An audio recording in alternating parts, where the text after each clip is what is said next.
Hello అండి, welcome back to mom's tradition. ఈరోజు tasty అయిన చికెన్ కర్రీ ఎలా చేసుకోవాలో చూద్దాం రండి.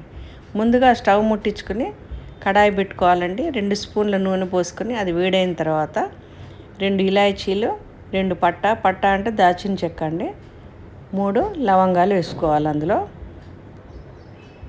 ఇప్పుడు 3 ఉల్లిపాయలు తీసుకోవాలండి, పెద్ద ఉల్లిపాయలు. అవి కట్ చేసుకోవాలి, ఎందుకంటే గ్రేవీ రావాలి కదండి. 3 పచ్చిమిర్చి కూడా కట్ చేసి పెట్టుకోవాలి. ఇప్పుడు కడాయిలో ఉల్లిపాయలు వేసుకోవాలండి. అన్ని ఉల్లిపాయలు వేసుకున్న తర్వాత ఇప్పుడు తిప్పుకోవాలి. ఇప్పుడు బ్రౌన్ కలర్ వచ్చేంత వరకు తిప్పుకున్న తర్వాత ఇప్పుడు దాంట్లో 2 స్పూన్స్ అల్లం వెల్లిపాయ వేసుకోవాలి. బాగా కలపాలండి. ఇప్పుడు అల్లం వెల్లిపాయ వేసుకున్న తర్వాత పచ్చివాసన అంతా పోవాలి. పచ్చివాసన పోయేదంత వరకు కలపాలి బాగా. ఇట్లా ఇప్పుడు కలుపుకున్న తర్వాత ఇప్పుడు అందులో కొంచెం పసుపు వేసుకోవాలి.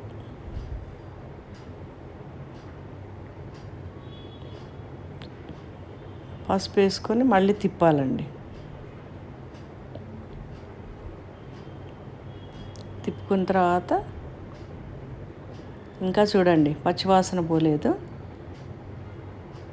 బాగా కలపాలి. ఇంకా బాగా ఆ పచ్చివాసన పోయేంత వరకు బాగా కలపాలి. కింద ఇంకా పచ్చిగానే ఉంది చూడండి అల్లం వెల్లిపాయ. ఇప్పుడు కలుపుకున్న తర్వాత ఇప్పుడు అందులో ఉప్పు వేసుకోవాలండి. ఉప్పు వేసుకొని తిప్పుకోవాలి.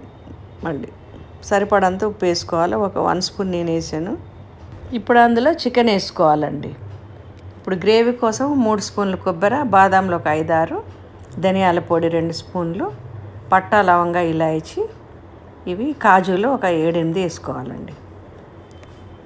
ఇప్పుడు అన్నీ దీంట్లో వేసుకోవాలి, గ్రైండర్లో వేసుకోవాలి. కొబ్బరి పొడి,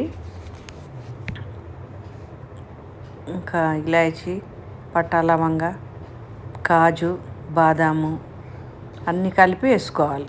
అందులో బాగా మెత్తగా నూరుకోవాలండి. ఇవన్నీ అన్నీ కలిపి గ్రేవీ కోసం. మనకు ఇంకా గ్రేవీ కావాలంటే ఇంకా ఎక్కువ వేసేసుకోవచ్చు. మనము కాజు ఎక్కువ వేసుకోవచ్చు, బాదాం ఎక్కువ వేసుకోవచ్చు, కొబ్బరి పొడి ఎక్కువ వేసుకోవచ్చు. ఇప్పుడు చూడండి బాగా పేస్ట్ లాగా అయింది. ఇప్పుడు ఆ చికెన్లో వేసుకున్నాను చూడండి ఆ గ్రేవీ అంతా.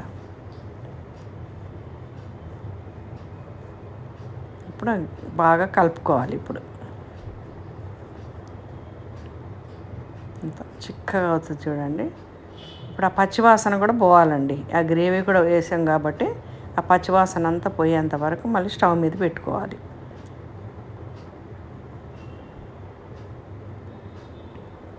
స్టవ్ మీద పెట్టుకొని మూత మూసేసుకోవాలి. ఒక 5 మినిట్స్ తర్వాత మళ్ళీ తర్వాత కారము ఒక 3 స్పూన్స్ కారం వేసుకున్నాను నేను. మీకు ఎంత కావాలో అంత దానికి తగ్గట్టుగా మీరు వేసుకోండి, మీకు సరిపడా. నేనైతే 3 స్పూన్స్ వేసుకున్నాను. మేము కొంచెం కారం ఎక్కువనే తింటామండి. ఉప్పు చూసుకొని వేసుకోండి. మీరు తక్కువైంది అనుకోండి, ఉప్పు చూసుకొని వేసుకోండి ఒకవేళ తక్కువ అనిపిస్తే. బాగా కలుపుకోవాలి. అంటే మసాలా వేసిన తర్వాతనే కారం వేయాలండి, అప్పుడే టేస్ట్గా ఉంటుంది. వాటర్ పోసుకోవాలండి, ముక్కలు మునిగేంత వరకు వాటర్ పోసుకోవాలి. ఇప్పుడు కలుపుకొనండి బాగా. 10 మినిట్స్ తర్వాత కొత్తిమీర వేసుకోవాలండి. ముక్క బాగా ఉడికిపోయింది. మరొక వంటతో కలుస్తాను. మీకు నచ్చితే లైక్ చేయండి, సబ్స్క్రైబ్ చేయండి.